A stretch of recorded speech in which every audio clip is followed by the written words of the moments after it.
Rádio Rio de Janeiro, a emissora da Fraternidade, passa a apresentar Luz na Penumbra, programa que leva ao seu coração a mensagem da doutrina espírita.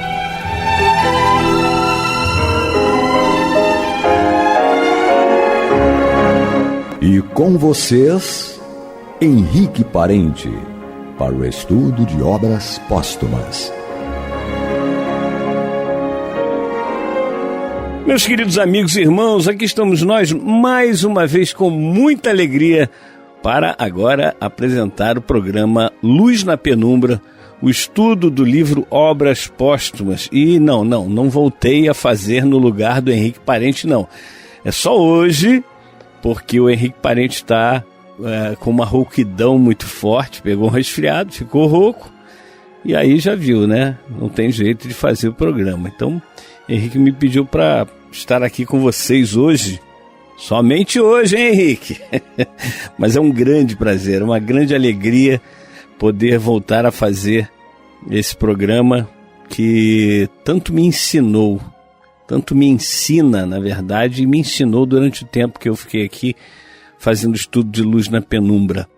Bom, vamos então ao estudo. O nosso Henrique Parente está na parte dos fluidos, onde Kardec está fazendo o estudo, uma colocação muito interessante, algumas colocações muito interessantes que Kardec faz, e que a gente vai aqui tentar compreender melhor o que Kardec quis nos passar. Hoje, quarta-feira, hoje é dia 30, é o dia do aniversário da Rádio Rio de Janeiro. 53 anos hoje faz a Rádio Rio de Janeiro.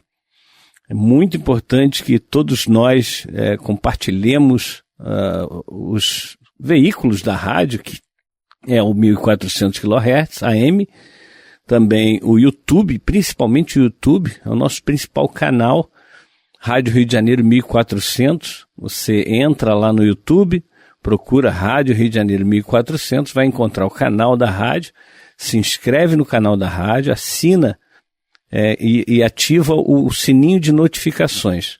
Aí toda vez que entrar um programa novo, seja ao vivo ou gravado, no YouTube da rádio, no canal da rádio, você vai receber uma notificação. Olha, está entrando no ar o programa tal. Então você vai ter a possibilidade de assistir ao vivo ou até depois, quando você tiver um tempo, assistir os programas da Rádio Rio de Janeiro. Esse é o nosso presente de 53 anos, a rádio que toda a família pode ouvir. Então, vamos dar sequência. Eu vou voltar um pouquinho no que já foi lido pelo Henrique, para a gente poder pegar um contexto da informação. Diz lá Kardec: o fenômeno da fotografia do pensamento, tendo sido objeto de estudo na Revi, ou seja, na Revista Espírita, não requer mais que a reprodução de algumas passagens do artigo em que foi analisado, acompanhadas de novas considerações. Sendo os fluidos o veículo do pensamento, este age sobre eles, como o som age sobre o ar, e eles transmitem o pensamento como o ar transmite o som. Ou seja, nós estamos mergulhados no fluido cósmico universal, e o fluido cósmico universal ele se transforma em diversos outros fluidos. Um deles é exatamente o fluido que pode carregar o pensamento. Então, Kardec está dizendo que esses fluidos são os veículos do pensamento, e aí eles podem ser transmitidos para qualquer parte do universo, não apenas como Kardec compara aqui o som que se transmite no ar, o pensamento se transmite através de um outro tipo de fluido, desconhecido para nós ainda, mas que ele serve para transmitir para todo o universo. O ar tem suas limitações, o som ele vai diminuindo a sua intensidade à medida que vai aumentando a distância, porque é exatamente físico, não que o fluido que faz com que o pensamento seja distribuído, seja levado a todos os lugares, não seja físico. Ainda é físico, alguma coisa é. Só que é um físico que a gente escapa à nossa sensibilidade de espíritos ainda de terceira ordem. Então a gente não consegue perceber como são esses fluidos. Mas é muito boa a comparação de Kardec para que a gente possa ter uma noção um pouco melhor de como se transmitem os pensamentos. Continua Kardec. Pode-se dizer com inteira verdade que há nos fluidos ondas, raios de pensamentos que se cruzam, sem se confundirem, como no ar ondas e raios sonoros. E hoje em dia nós podemos dizer os raios, as ondas, melhor, hertzianas, que cruzam aí. Vocês veem que existem várias rádios operando, seja no AM, no FM, nas ondas curtas, vários outros tipos, né, micro-ondas, que é o caso dos celulares, e não há uma, digamos assim, uma mistura dos sons. Ele chega no seu aparelho celular exatamente sem nenhuma mistura. Antigamente tinha linha cruzada, né? Chamava-se linha cruzada. Hoje não temos mais linhas cruzadas. Pelo menos eu não tenho notícia disso. Continuando ainda Kardec.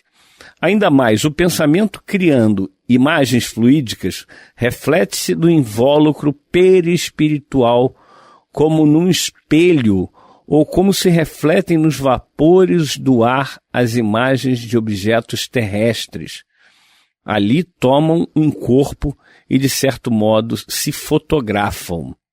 É possível, então, nós termos esse pensamento criando imagens fluídicas, refletindo no invólucro perispiritual, e aí ele faz um paralelo com os vapores do ar que refletem as imagens dos objetos terrestres. Muito interessante essa passagem, com certeza o Henrique semana passada explicou. E vamos então ao texto que inicia, ele terminou por este, e inicia então dizendo o seguinte: suponhamos o caso de um homem ter a ideia de matar outro. Por mais impassível que fique o seu corpo material, o fluídico é agitado pelo pensamento criminoso, cujas modalidades e pormenores reproduz.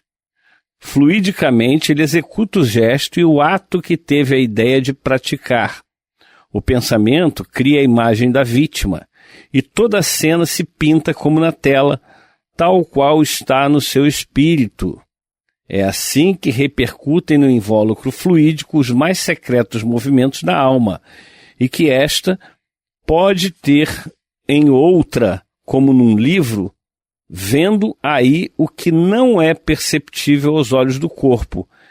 Estes veem as impressões internas que se refletem na fisionomia, a cólera, a alegria, a tristeza.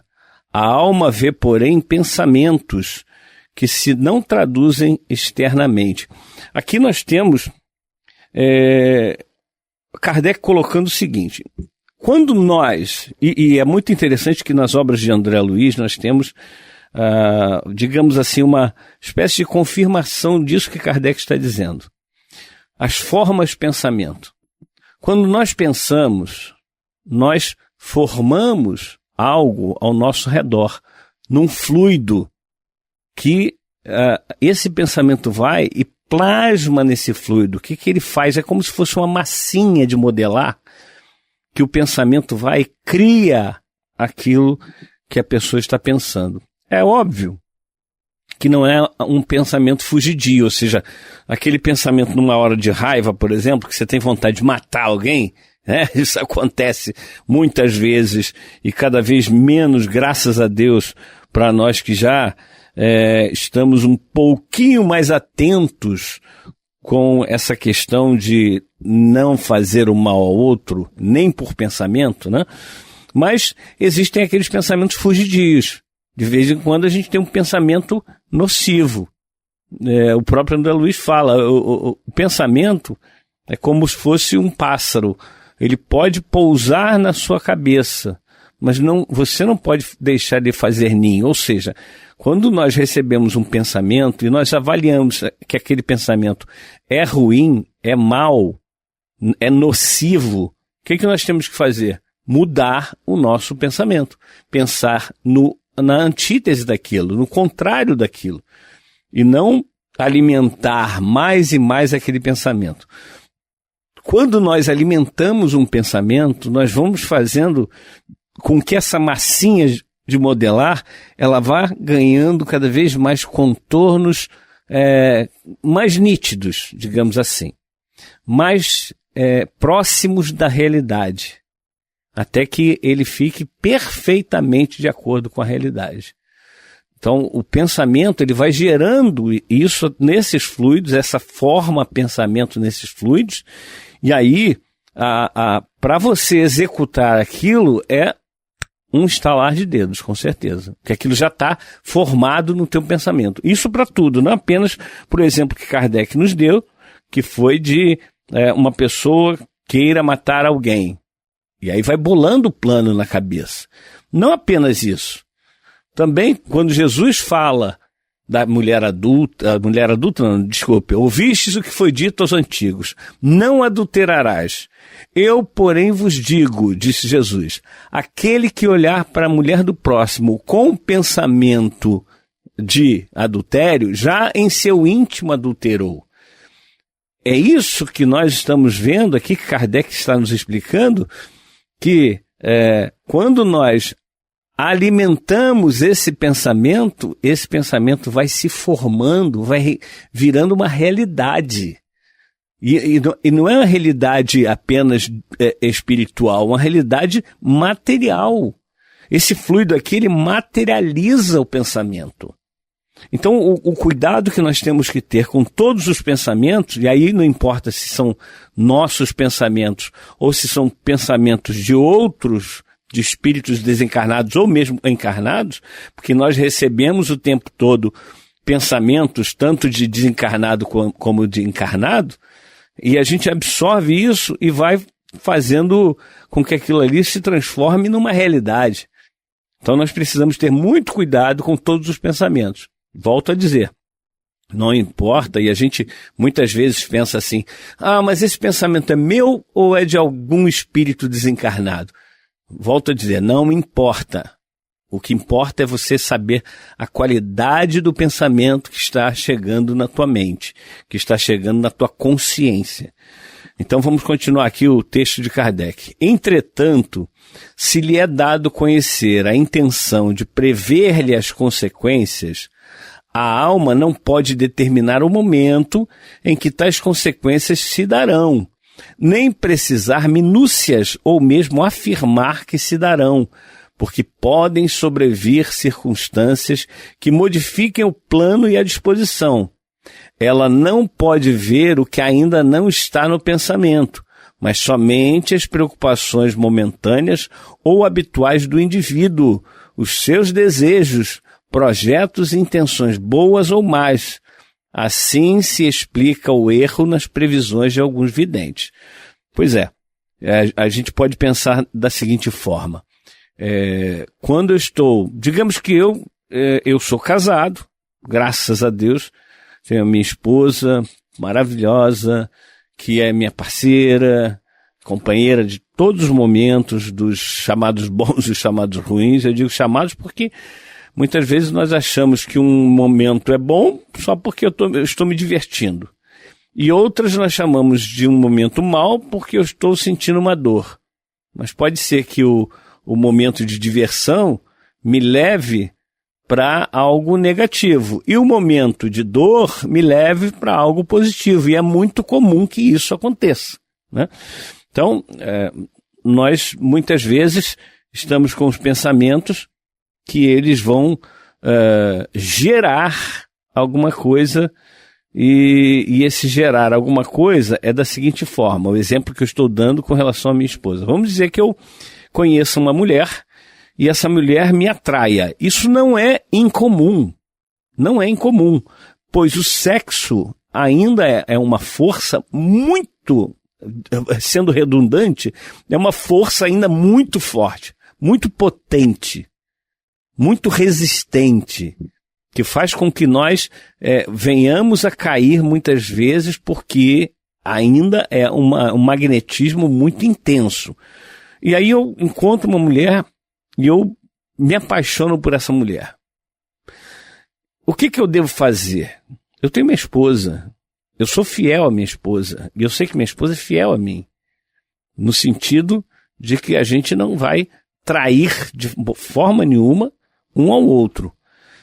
O que eu tenho que fazer? Se eu alimentar aquela paixão, eu vou estar criando nesses fluidos que me envolvem, eu vou estar criando, e ele vai levando, né, esses pensamentos, criando aquela imagem de eu e essa mulher, que eu me apaixonei, supostamente, nos envolvendo, porque a gente vai criando as imagens. E isso vai começando a ganhar força. E esse pensamento, essa criação mental, vai atingir a outra pessoa. Se ela de alguma forma estiver na mesma sintonia que eu, não importa se ela também se apaixonou por mim ou não, ela pode estar na mesma sintonia, ou seja, permitir que essas questões do sexo sejam mais fortes do que o pensamento da resistência. Lembrando do que diz lá nas questões 860 e qualquer coisa do Livro dos Espíritos, que não há arrastamento fatal, não há arrastamento irresistível. O que há são arrastamentos que podem ou não ser irresistíveis dependendo da força que nós façamos. Então, se aquele pensamento veio, aquela paixão veio, paixão vocês sabem que não é amor, né? Paixão é aquela atração física normalmente. Normalmente é atração física. E aí a gente se apaixona, a pessoa se apaixona, só que é preciso lutar com relação a essa questão. A luta íntima, nossa luta íntima, é o bom combate, como dizia Paulo de Tarso. Então, ao combatermos o bom combate, nós vamos mudando o nosso pensamento. Aquela forma pensamento, ela vai deixando de ser tão forte, tão intensa, vai diminuindo a força, vai diminuindo a sua potência, até que ela deixe de existir.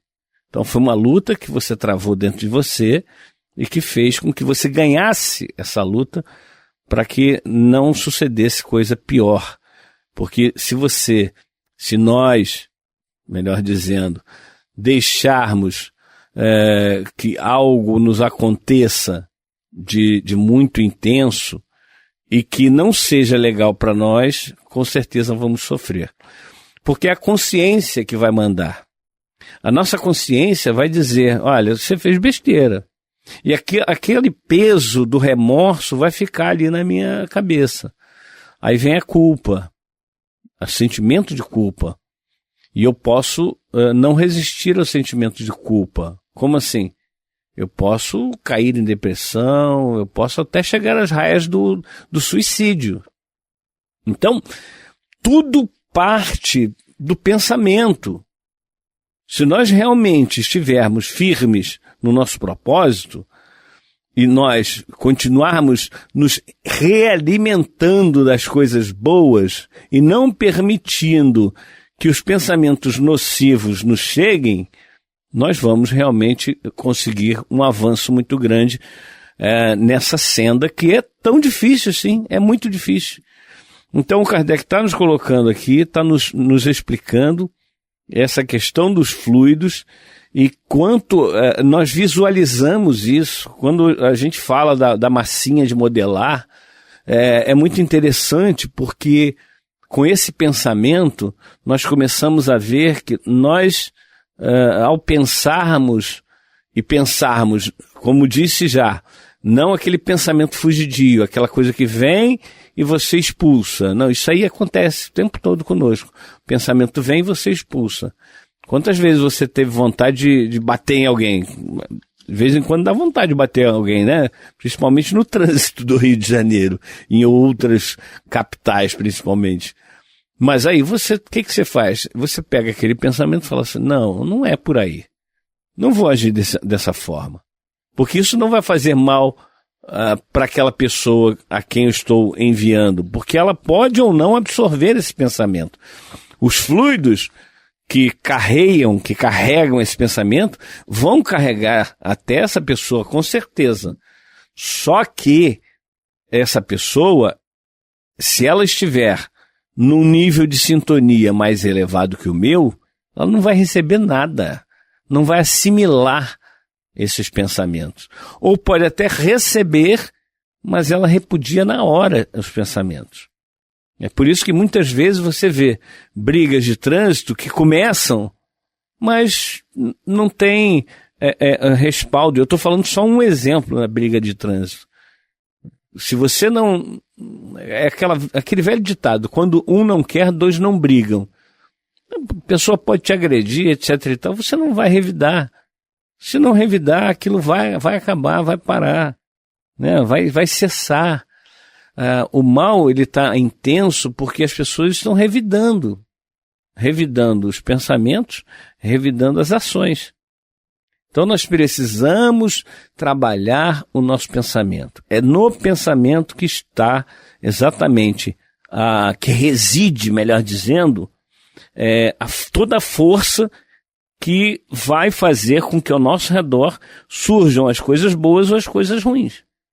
Então é preciso esse trabalho dentro de nós para que nós sejamos mais felizes. Quem não quer ser feliz? Eu quero. Eu quero ser feliz. Eu quero muito ser feliz. Eu não quero passar a vida toda infeliz. Eu quero ser feliz. Então, quando Kardec, aqui nesse último parágrafo, fala que existem pensamentos que não se concretizam, digamos assim, daí o erro nas previsões de alguns videntes é que nós podemos mudar o nosso pensamento. Os videntes podem enxergar, né, que essa forma pensamento, e aí eles podem dizer assim, não, essa pessoa vai fazer isso, vai cometer esse crime, ou essa pessoa vai conseguir alguém. É muito interessante, porque esses trabalhos que se fazem para que as pessoas consigam o seu amor, por exemplo, trabalham muito nessa questão do pensamento, das formas de pensamento. E essas formas de pensamento são ajudadas também pelos desencarnados, que estão ali recebendo alguma coisa. Recebendo o quê? Recebendo aquelas sensações que eles precisam, da bebida, do cigarro, das drogas e etc. e tal. Bem, meus irmãos, hoje ficamos por aqui. Semana que vem, Henrique Parente de volta aqui aos microfones da Rádio Rio de Janeiro, e daqui a pouquinho vem o nosso Antônio de Pádua com o estudo do Evangelho segundo o Espiritismo. Muito obrigado e até a próxima. Você está ouvindo o programa Luz na Penumbra.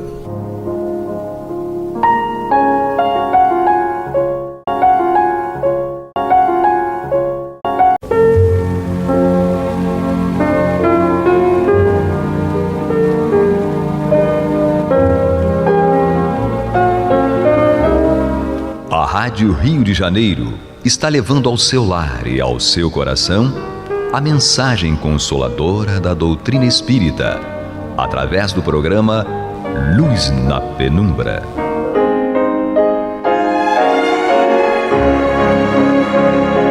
E com vocês, Antônio de Pádua Barbosa, para comentar o Evangelho segundo o Espiritismo, da obra codificada por Allan Kardec.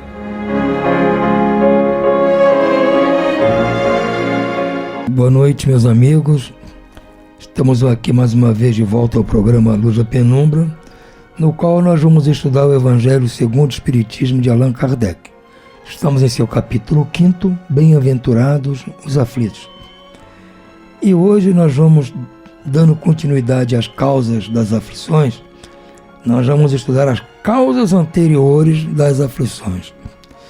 São os itens 6 e 7. Se der tempo, nós estudaremos, aliás, até mais, vai o 7, o 8 e o 9 e o 10. Vamos ver se nós conseguimos estudar. Se não, continuamos no programa seguinte. Vamos ver aqui então, começar pelo item 6. Kardec diz o seguinte: mas se há males nesta vida de que o homem é a causa principal, há outros para os quais ele é, pelo menos na aparência, completamente estranho e que parece atingi-lo como que por fatalidade. Tal, por exemplo, a perda de entes queridos e a dos que são do amparo familiar. Tais ainda os acidentes que nenhuma providência poderia impedir, os reveses da fortuna que frustram todas as medidas de prudência, os flagelos naturais, as enfermidades de nascença, sobretudo as que tiram a tantos infelizes os meios de ganhar a vida pelo trabalho, as deformidades, a idiotia, o cretinismo, etc. Vocês perdoem esse tipo de palavra, mas a época que Kardec escreveu e a época que foram feitas essas traduções, essas palavras não tinham essa conotação tão pejorativa como tem hoje. Então, quando ele fala idiotia e cretinismo, ele está se referindo às pessoas que nascem com problemas na mente, com deficiências mentais. Hoje nós lidamos com um modo muito mais diferente, muito mais cristão com essas pessoas. Inclusive, mudamos muitos termos para nos referirmos a elas. Então, vocês entendam isso, que faz parte. Nós temos que ter sempre ver o contexto e respeitar o que o autor escreveu. Nós não temos o direito de mudar o que o autor escreveu. Então, mas nós temos que entender a época em que ele escreveu, como as pessoas usavam as palavras. Então, isso tem 160 anos. Vamos entender que nosso idioma mudou muito e nosso comportamento em relação uns aos outros também, graças a Deus, melhorou bastante.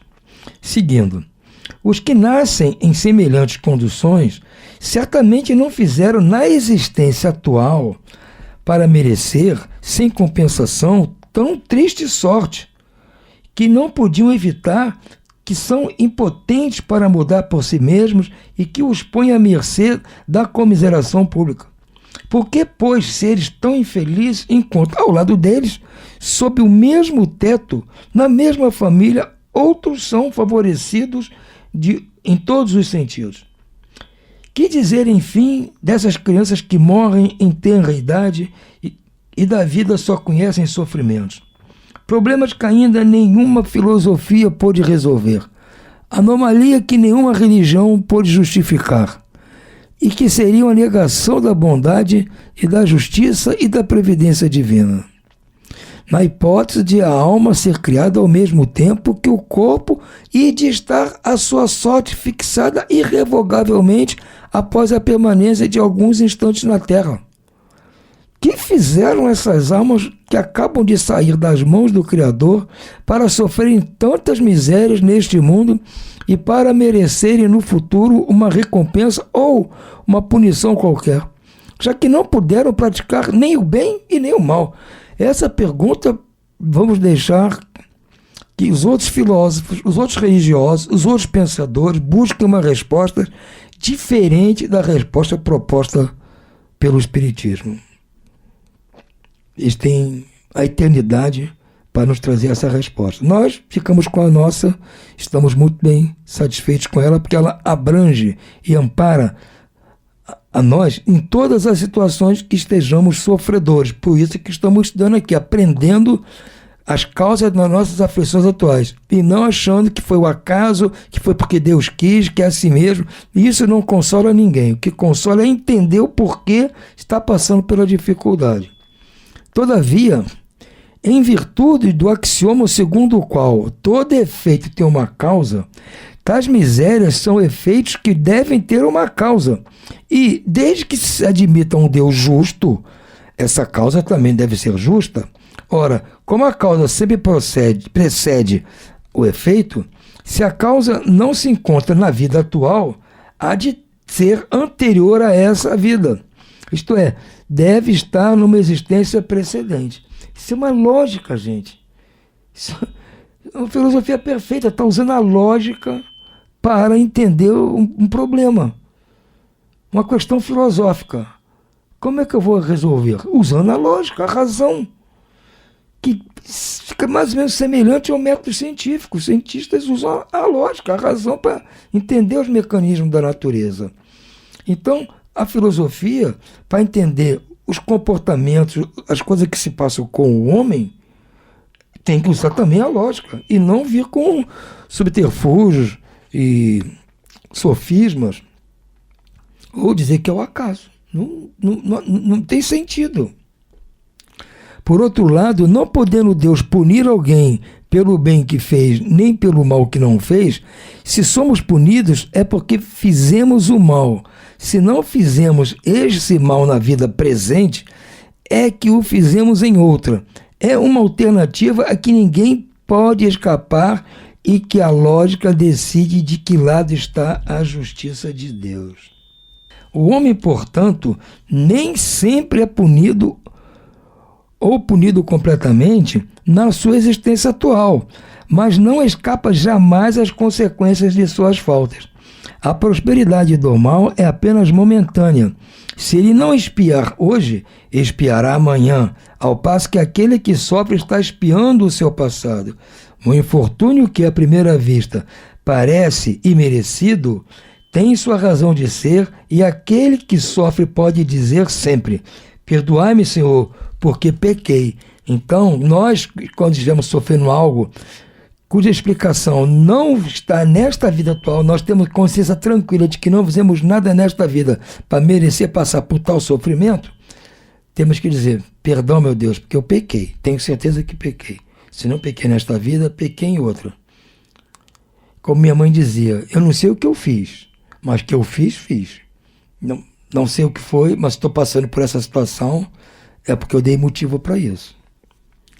Os sofrimentos devidos a causas anteriores, sempre como os decorrentes das faltas atuais, a consequência dos erros cometidos, isto é, pela ação de uma rigorosa justiça distributiva. O homem sofre o que fez sofrer os outros. Então, nós geralmente sofremos pelo que fizemos os outros sofrerem. Isso é importante, porque nós estamos no mundo aqui com bilhões de pessoas. Então, normalmente nós estamos fazendo coisas erradas que prejudicam alguém. Ou uma pessoa, ou uma sociedade, ou um país, ou a natureza, como dizem, os animais, as plantas, o ambiente. Algo de errado nós estamos fazendo contra alguma coisa ou contra alguém. E aí vamos colher todo esse plantio no futuro. Se foi duro e desumano, poderá, por sua vez, ser tratado duramente e com desumanidade. Se foi orgulhoso, poderá nascer em condição humilhante. Se foi avaro, egoísta e se empregou mal a sua fortuna, poderá ver-se privado do necessário. Se foi mau filho, poderá sofrer pelo procedimento de seus filhos, etc. Então vamos buscar, se nós estamos passando por uma dessas coisas aqui, nascemos em condição humilhante, estamos privados do necessário, passando dificuldade com nossos filhos, vamos ver se lá nas outras existências nós não fizemos semelhante. Então estamos apenas colhendo o que plantamos. Assim se explicam pela pluralidade das existências e pela destinação da Terra como mundo expiatório as anomalias que apresenta a distribuição da felicidade e da infelicidade entre os bons e os maus neste mundo. Semelhante anomalia é apenas aparente, porque considerada somente do ponto de vista da presente. Aquele que se elevar pelo pensamento e de modo a abranger toda uma série de existências, verá que cada um recebe a parte que merece, sem prejuízo da que lhe tocará no mundo dos espíritos, e que a justiça de Deus nunca se interrompe. Ela é eterna, sempre existiu, sempre vai existir. A justiça divina é o próprio Deus. O homem jamais deve esquecer que se acha num mundo inferior, ao qual somente é retido pelas suas imperfeições. A cada vicissitude deve lembrar-se de que, se pertencesse a um mundo mais adiantado, isso não aconteceria, e que só depende dele não mais voltar a esse mundo, de que trabalhe por se melhorar. Então, gente, Nós estamos passando por uma série de coisas complicadas, porque estamos num mundo complicado. Outro dia um ouvinte escreveu lá para o programa, respondendo aos ouvintes, dizendo que por ela estava na espiritualidade, porque ela acha esse mundo aqui muito complicado. Eu falei, é verdade, o mundo é complicado, mas há vários responsáveis, pelo menos 8 bilhões de responsáveis, e dentre eles você está. Então, se a gente quiser passar para um mundo melhor, vamos mudar a nós, que não temos capacidade de mudar ninguém, só temos capacidade de mudar a nós mesmos. Aos outros não, então vamos mudar a nós mesmos. Quem sabe nós vamos mais rapidamente para um mundo melhor. Porque não vamos ver que se nós não merecemos ficar num mundo complicado, nós vamos ser levados para um mundo que não tenha complicação, um mundo que seja tudo simples, tudo bem resolvido. Nós só vamos ter merecimento de ir para lá quando deixarmos de fazer as coisas que fazemos como estamos aqui. Então, isso é simples, é duro de entender, mas é simples. As tribulações da vida podem ser impostas a espíritos endurecidos ou muito ignorantes, para levá-los a fazer uma escolha com conhecimento de causa. Porém, são livremente escolhidas e aceitas por espíritos arrependidos que querem reparar o mal que fizeram e tentar proceder melhor. Tal ocorre com aquele que, havendo desempenhado mal a sua tarefa, pede para recomeçá-la a fim de não perder o fruto de seu trabalho. Essas tribulações, portanto, são ao mesmo tempo expiações do passado que elas punem e provas para o futuro que elas preparam. Rendamos graças a Deus que, em sua bondade, concede ao homem a faculdade da reparação e não o condena irrevogavelmente por uma primeira falta. Então, isso é outra beleza que a doutrina espírita nos mostra, que Deus não nos pune eternamente. Ele sempre nos dá um meio de nós aprendermos a não fazer aquilo e expiando as consequências danosas daquele nosso ato. E depois nos dá a chance de provar que realmente aprendemos a lição, como que diz Kardec. Essas tribulações, essas dificuldades, tristeza, dores que passamos, são, portanto, ao mesmo tempo expiações de coisas que fizemos errado no passado, que elas punem agora, e são provas para o futuro, que elas preparam, ou seja, estão nos preparando para um futuro melhor. Essa vamos dizer assim, é a sabedoria que a doutrina nos passa. A dificuldade que passamos agora, estamos expiando o que fizemos de errado, mas temos que aprender com elas e provar que aprendemos para nos preparar para o futuro melhor. Não se deve crer, no entanto, que todo o sofrimento suportado neste mundo seja necessariamente indício de uma determinada falta. Muitas vezes são simples provas escolhidas pelo próprio espírito para concluir a sua depuração e acelerar seu adiantamento. Assim, a expiação serve sempre como prova, mas nem sempre a prova é uma expiação. Contudo, provas e expiações são sempre sinais de relativa inferioridade, porque o que é perfeito não precisa ser provado. Um espírito pode, pois, ter adquirido certo grau de elevação, mas desejando adiantar-se mais, solicita uma missão, uma tarefa a executar, pela qual será tanto mais recompensado se sair vitorioso, quanto mais penosa haja sido a luta. Tais são especialmente essas pessoas de instintos naturalmente bons, de alma elevada, de nobres instintos inatos, que parecem nada haver trazido de mal das existências anteriores e que sofrem, com resignação cristã, as maiores dores, somente pedindo a Deus para suportá-las sem murmurar. Pode-se, ao contrário, considerar como expiações as aflições que provocam queixas e impele o homem à revolta contra Deus. Isso aí, ele é perfeito aqui. Dizendo para nós aqui, um espírito pode, pois, ter adquirido certo grau de elevação. Mas ele pede para passar por alguma prova para justamente adiantar o seu adiantamento, o seu avanço moral. Tais são especialmente essas pessoas com instintos bons, de alma elevada, de nobres sentimentos, que parece nada haver trazido de mal das existências anteriores e que sofrem, com resignação cristã, as maiores dores somente pedindo a Deus para suportá-las sem murmurar. As pessoas vêm aqui estoicamente, passam por coisas que a gente fica admirado. Puxa, uma pessoa aguenta esse sofrimento todo e não merece ser uma pessoa boa. Às vezes está se provando, querendo avançar mais rapidamente. Pode-se, ao contrário, considerar como expiação as aflições que provocam queixas e impele o homem a revolta contra Deus. Então, quando a pessoa passa por tudo isso e fica revoltada, desafiando Deus, achando que isso e que aquilo, então pode ser certeza que é expiação. Quando ela passa resignadamente, geralmente é uma prova. Sem dúvida, o sofrimento que não provoca queixumes pode ser uma expiação, mas é indício de que foi escolhida voluntariamente e não imposta, e que constitui prova forte de resolução, o que é sinal de progresso.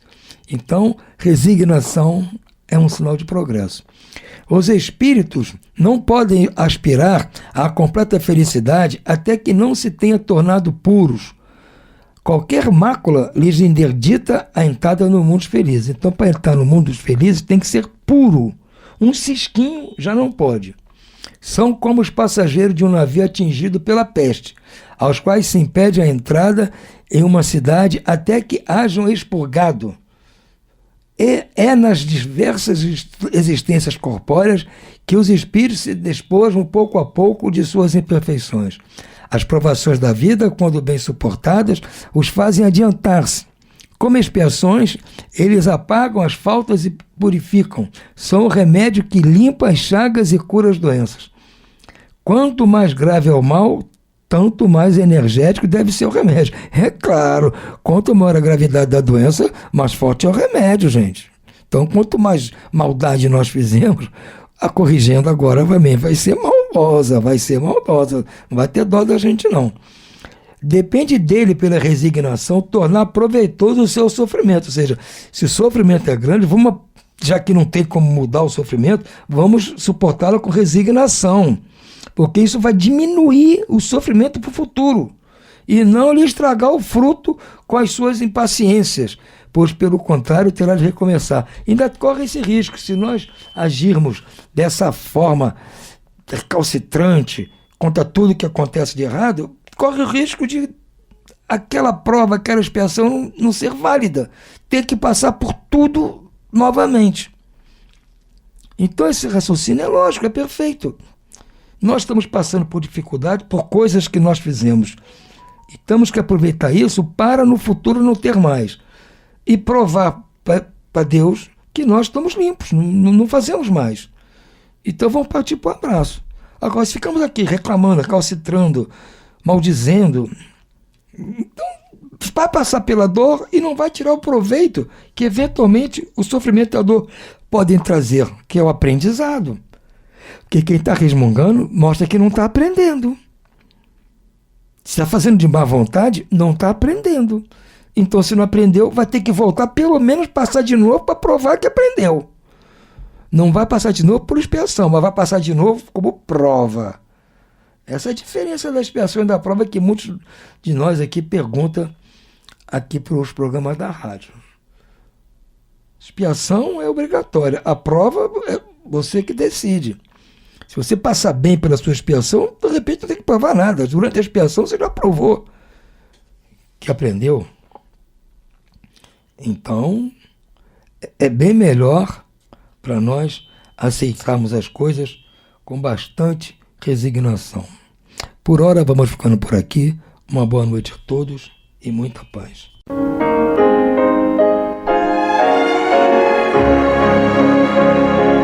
E vamos ouvir agora a prece de encerramento de nosso programa, na voz de Geraldo de Aquino.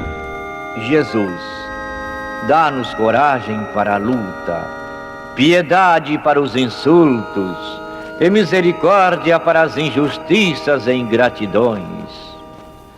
Limpa nossa alma de inveja e ambições mesquinhas, de ódio e de vingança o nosso caminho. E que dentro em pouco, ao recolher-nos de novo ao calor do nosso leito, para que o sono nos dê a paz e o esquecimento das tristezas humanas, possamos sentir, Senhor, no mais íntimo de nosso ser, a doçura indefinível do Teu amor e a grandeza incomparável da tua divina presença. Que assim seja.